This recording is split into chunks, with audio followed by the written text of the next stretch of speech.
What up, my man? Oh, me? Yeah, you. Sorry, I thought you were going to introduce yourself to Uh, the people. yes, go ahead. Introduce yourself.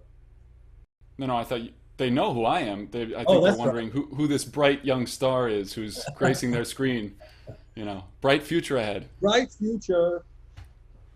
Look what I got here. It's a Oh, Otis the good boy. special guest just showed up. Nice boy, Otis. I know Lick, who lick. it is. So what's up, man? How you Oh, doing? well, you know, Yeah, yeah, I think we're all in the boat. yeah, boat. Yeah, How about you? It's been a little while, huh?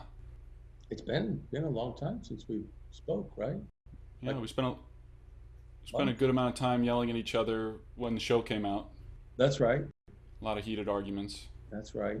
Yeah, show came out. It was a big hit, big splashy hit. Yeah, splashy. Ryan loves that word.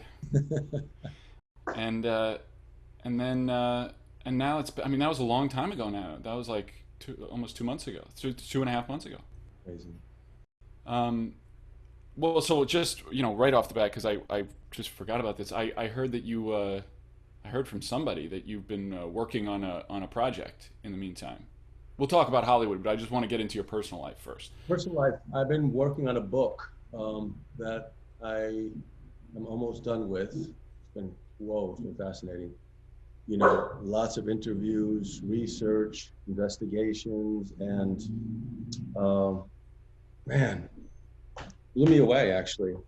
Because when you write your story of your life, you kind of go back and go through every moment, and there's something really cool about that because you get to live your life again in a strange way. Because Um, you wrote a memoir. yeah, so I don't know. I kind of recommend it for everyone just as a deepening exercise into your own soul. So it's really helped me on many levels to be more present with my kids, to be more authentic, more real, and just more connected. That's awesome, man. I'm so proud of you. That's such a great. I mean, such a great project Yeah. to do when you're stuck at home, and yeah, and remind you about where you come from and what's important in life and your family now. And yeah, that's awesome. And I know you've been writing too, right? Yeah, I've been trying to I, having having come off of Hollywood and having such a good experience, getting to work so much.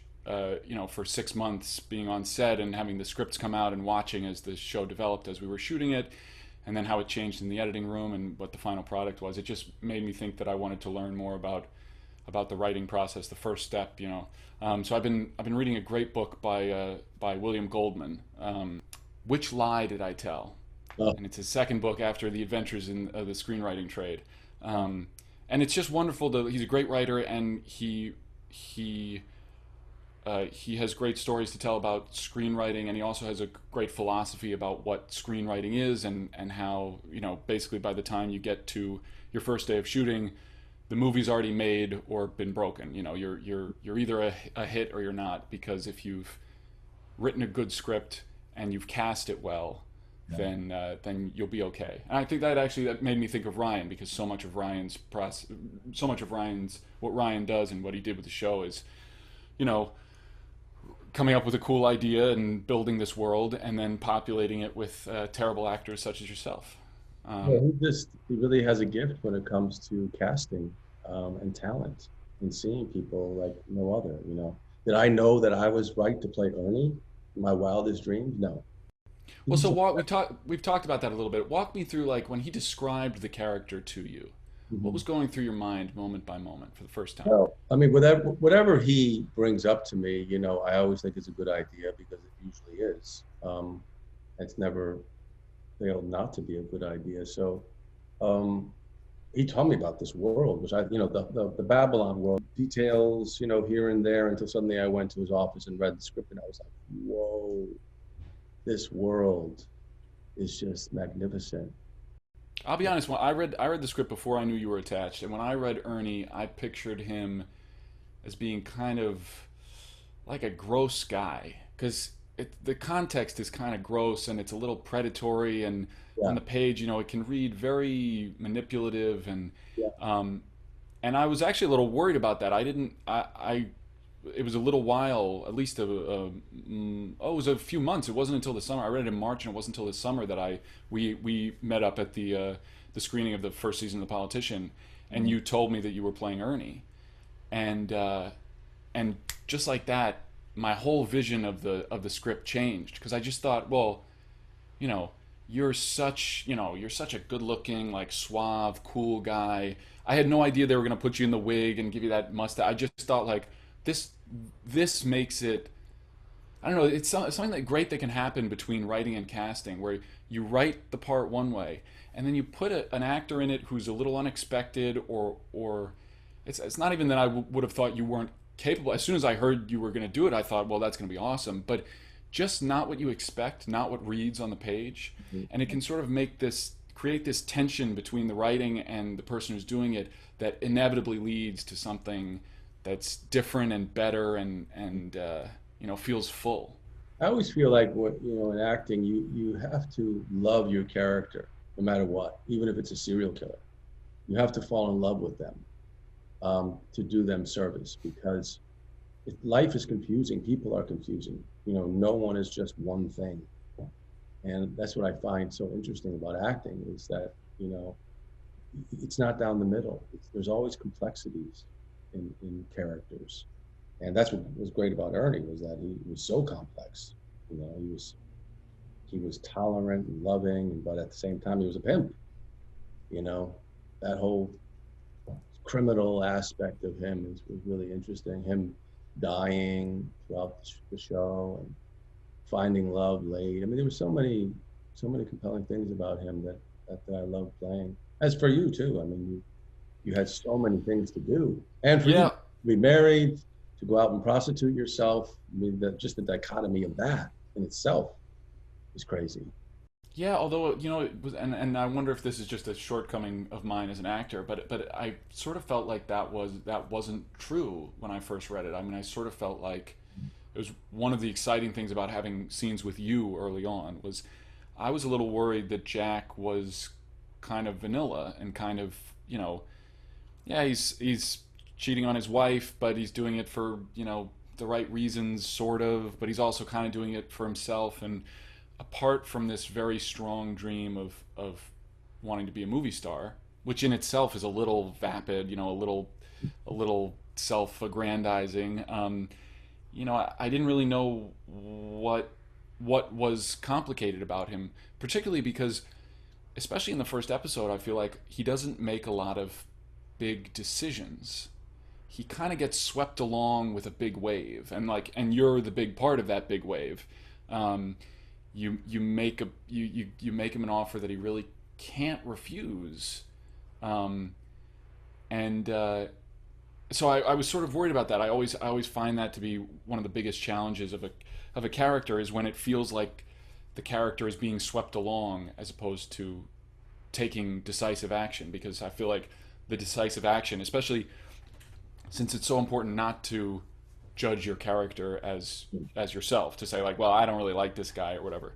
Um, the way you get into the character's head, and figure out who the character is when all you have is the script on the page, is mostly by what they do and what choices they make. Um, so it was really one of the really fun things about this process was coming in. You and I had two or three big scenes in the first week or two. First day was that bar scene, where you recruit me, which was a great one to start with, Yeah. and then uh, and then pretty soon after that we got to the gas station, and it was really wonderful coming in feeling like I didn't quite know who my character was, because I didn't quite know why he made these decisions that he makes, and then having you kind of provide all the answers for me. And when Patty showed up, she gave me another set of answers. But I feel like you came in with a really strong idea of why Ernie was making the choices he was making, which again made the whole thing much clearer for me. So tell me about that. Go into a little bit of nitty gritty with me, like your process figuring out why a character does what he does, especially one with so much tension like Ernie. Yeah, sometimes you build a character from the inside out, and sometimes you build it from the outside in, right? What does that mean? Well, sometimes you figure out where they live emotionally, what space they're occupying.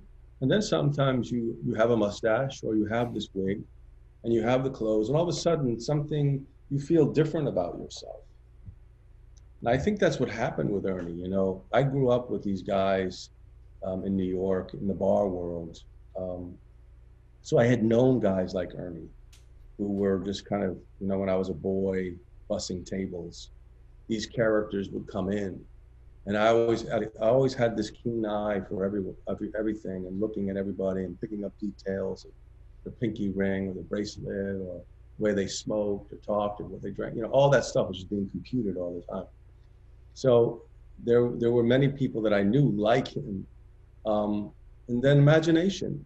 Imagination is everything for an actor. To dream, to daydream about people. Clark Gable, I have this poster of the Misfits in my house, and I see Clark all the time and dreaming about him, and that's one of my favorite movies. And because initially Ryan wanted him to have like a crew cut for me, and I was like, no, I just see him as more suave, as you say. But anyway, sometimes that outside stuff makes you just different, and that made me different. The clothes and the underwear and the shoes and the way he talked and the way he smoked, and I there feel like was it's kind of a cliche, but the underwear is so important. it's for me it is for It me. totally changes the way you walk. I agree. I agree. And so all that stuff, it all falls into place somewhere. All that homework that we do that nobody sees, I think is the most important stuff. So by the time you walk on that set, you're not full of questions. You know who you are because there's no time, as you know. You walk on the set and it's like, let's do a rehearsal. Next thing you know, you're shooting. And all those questions that you have, there's just no time. We got to make the day. We got to make the scene. And other actors are coming up while you're doing the scene to do their scene. So I'm really keen about being fully prepared by the time I get there, so I can then create and I can have fun. That's so important for me to have fun, to let it all go and not think. So Ernie, That would be number one word that I would use to describe how you are on a set. It's like you come in and you are miserable. Miserable. But then I realized that the reason you're miserable is because we haven't started yet. And as soon as we get going, as soon as we're up there for that rehearsal and you're walking around, and sometimes you walk around the set before we start, because you want to just see where we are, and it's so important, especially for a character who owns the shop. You got to know where everything in the shop is. It's as simple as the clothing. Like I think there's a blooper in House at some point where Robert Sean Leonard like doesn't know which pocket to put his wallet in because he just got that jacket that morning, and the character wears it every day, all day every day, and knows exactly where to get the wallet to get it in there. And so one of the fun things about that brief time before you start shooting is that's your opportunity to learn so much about the world and the set and your costumes and the way your glasses fold and the way your cigarette case opens, that you can do it in that easy way where when you watch other people, real people in the bar doing it, it's that ease that says so much about who they are. So yeah. it was always fun to watch you show up in the morning and spend that time doing that. I always feel like and think of acting as a dog who comes around and takes a pee and lays Mm, down his mm, scent. mm. You have to lay down your scent somewhere and let people know that you're here. Mark your territory. I think that's what acting is for me. It's like I just have to lay down my scent. And there's people who want to, and then there's other dogs who come around and pee on top of your scent. And then you got to go back over and pee on it again. You got to pee higher up. Got to That's what keep, it is. The higher you can pee. and So, so what is it like for you when a young whippersnapper comes on set and you got to do this scene with him? well, I mean, I think that number one, you are a special talent and you are someone who's going to have a long career. And of course, I see myself in you. I see myself, you know, um, as a young man trying to make my way and figure out what acting is and this business is, and how do I make a name for myself, and am I any good? All those questions arise, So I see myself in you in many ways, and and I think that the best thing a person like yourself, an actor like yourself, can do is what you're doing. Surround yourself with great talent, right? And then steal the hell out of it. I mean, that was another great thing about doing this, and the fact that we started so early on, and it ended up. I mean, it could have gone either way, but it ended up that we had a real arc over the course of the season. Was that I spent so much time with you. I couldn't help but watch you and steal stuff from you, and you're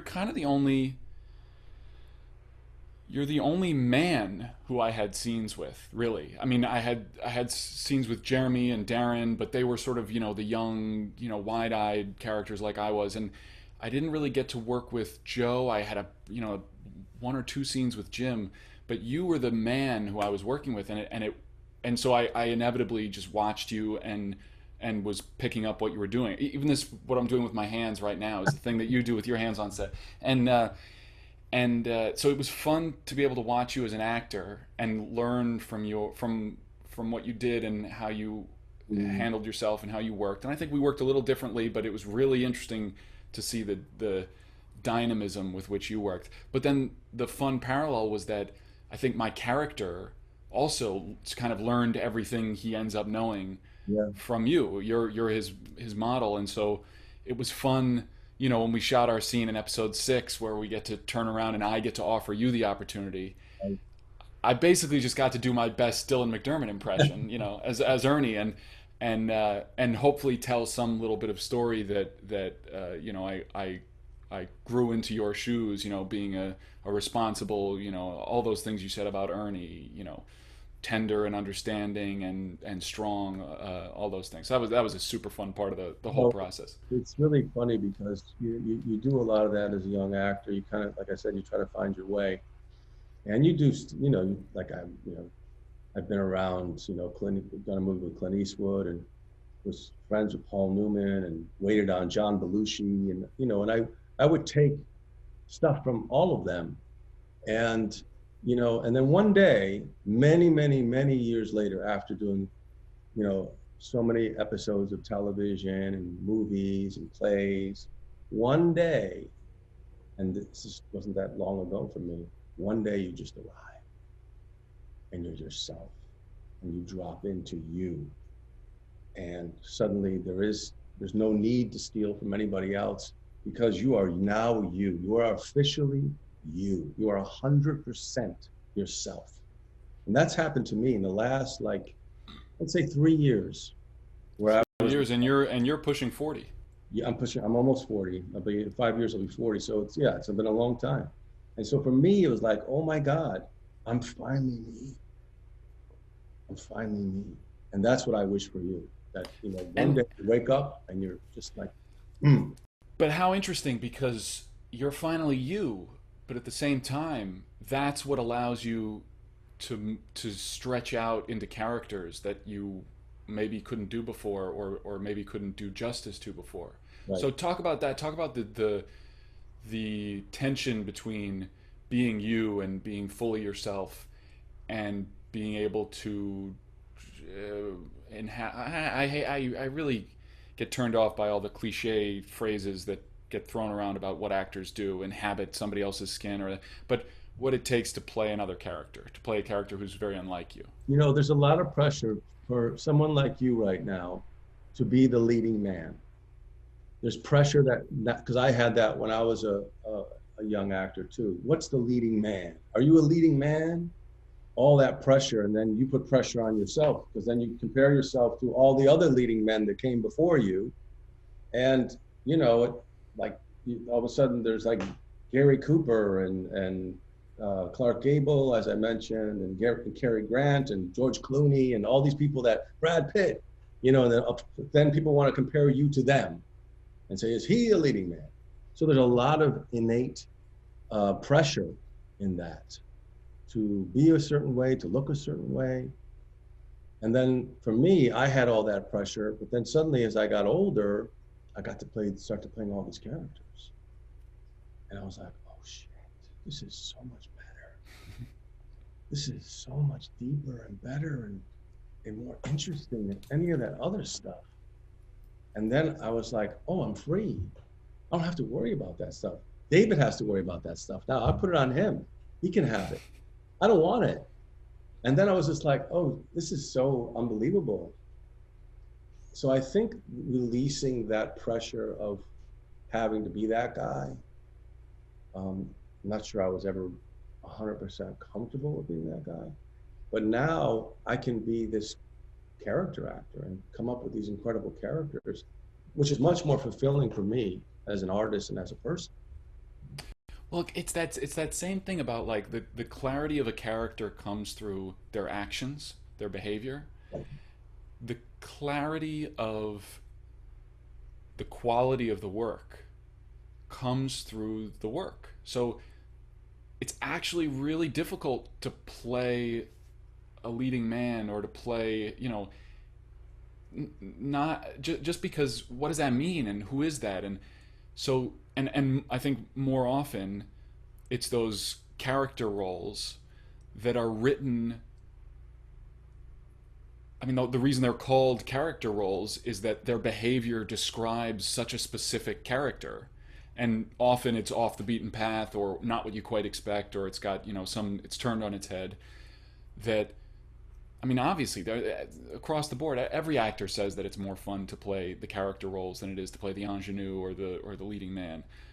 I think because you don't have to put the pressure on yourself or some idea of yourself of are you good enough or are you good, because all you have to do is do the work. You just have to figure out what the character does, and with those character roles it's much clearer and there's usually much more to it.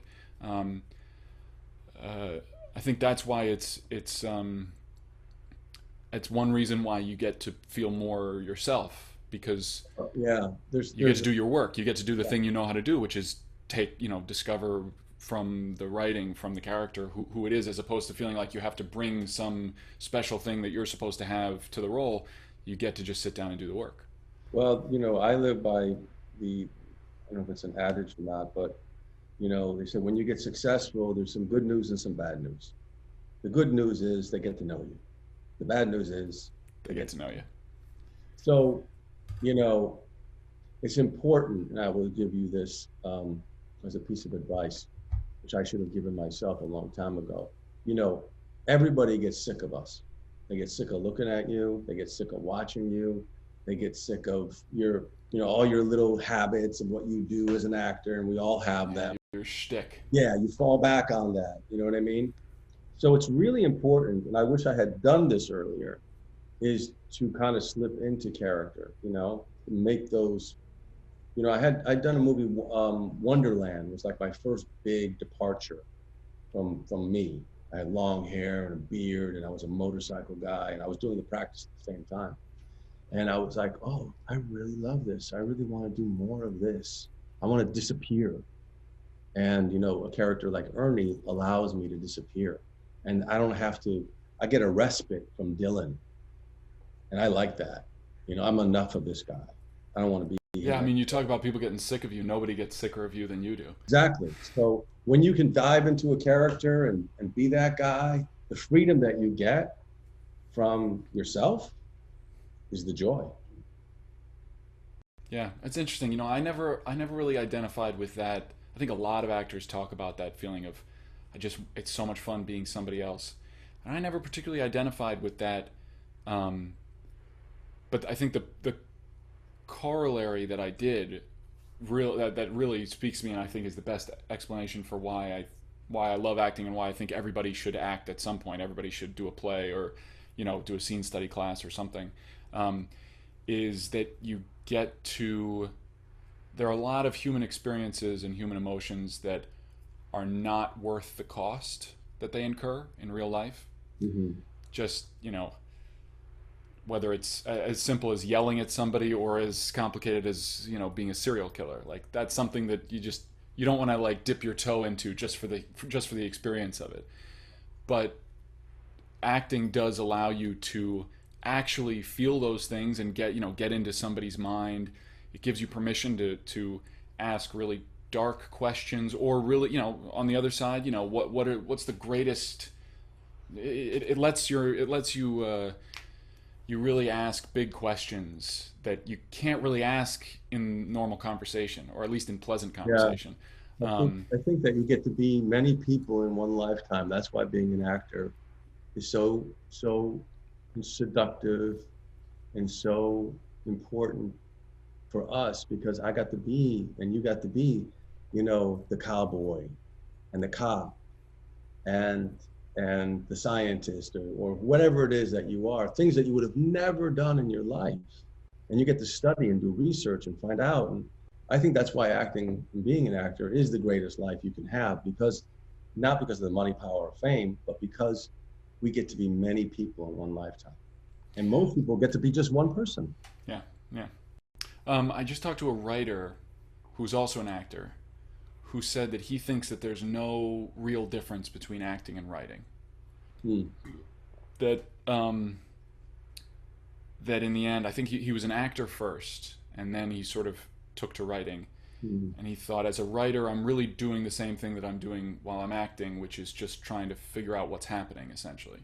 Do you think that's true? What about with writing your memoir, especially? Well, the problem with being an actor is that we have to wait. We have to wait for our agent to call us, our And manager to call us, our publicist to call us, our lawyer to often they call us. don't. We have to wait for a job to come.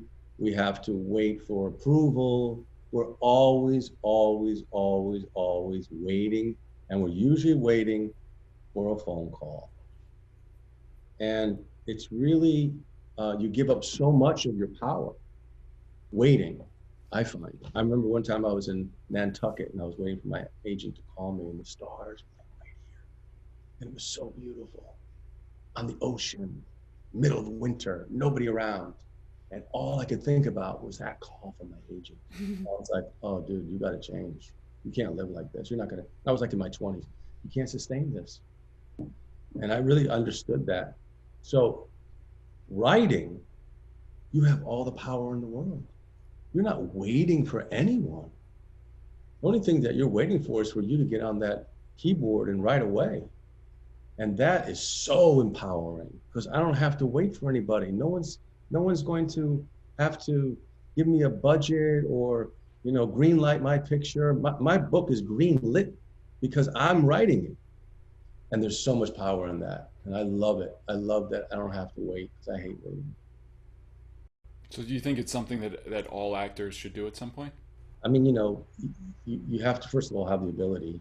You have to have the talent. It's not like everybody can write. It's just something that's, luckily for me, I had my mom, Eve Ensler, who really showed me every day. She would get up and she would write, and she still does this every day. And the discipline of writing is an enormous discipline that comes with writing. If you read about writers, and I have, they do it every day. There's a certain amount of time, usually from like 6 o'clock in the morning to 10 o'clock in the morning, whatever it is, 4 or 5 hours in a day, where they actually write and they put it down. And there's an enormous discipline. It's not like you just write away and something comes. It's a lot of work, it's hard work, and a lot of talent. So I had a lot of admiration for writers, and I enjoy it. I enjoy it because I get to find another part of myself, and I'm writing from a boy's perspective. And those are always my favorite movies or Hmm. novels, from a boy's perspective, because there's an innocence that exists that doesn't always exist as an adult. And I really I just treasure that. Super cool. All right, let's wrap up. But let me ask you this: um, how you played a fictional character loosely based on a real person or two. How would you feel? Our friend Jake Picking, who played Rock Hudson. He had the challenge of playing a real person. Jim Parsons, who played Henry Wilson, played a real person. How do you feel about playing real people? And do you think Ryan could convince you to play a real person? Let's say, if hypothetically we were to do a second installment of Hollywood. Oh yeah, I mean, I think there's bigger challenges in playing a real person, because you kind of know something about them. You know the way they walk and talk and look, and so you're always comparing them to the real person. And can you really win doing that? And obviously, a lot of people have. A lot of people have won a lot of awards playing other people. So I think there's definitely challenges in it, but it's also exciting because in a way you have to work a lot harder. Mm. You know, if I did it, I'd have to, really drill down and find exactly where they lived emotionally. And Well, because here's the fun. Here's the thing that I think would be fun is like Jake got to play Rock Hudson, but he also played Rock Hudson in this alternate timeline. It's historical fiction, so he's not. There's no footage of when Rock Hudson went to the Oscars and held hands with his boyfriend. So he's the arbiter of what that would look like, and so I think that's my not so secret dream for you. If we get to do a second installment, I want to see you play a real person but in an alternate timeline. well, because we're, relatively the same age, maybe I could Yeah, play you and you and could I play. could play you. How about that? This is good. All right, I'll get Ryan on the phone. Listen, man, been a pleasure talking to you. It's great to Always. see you. I love you, brother. I'm glad to see you're well. I love you too. And hopefully we'll get back together again before too long. So, man, I hope so. All right, dude. All right, be well.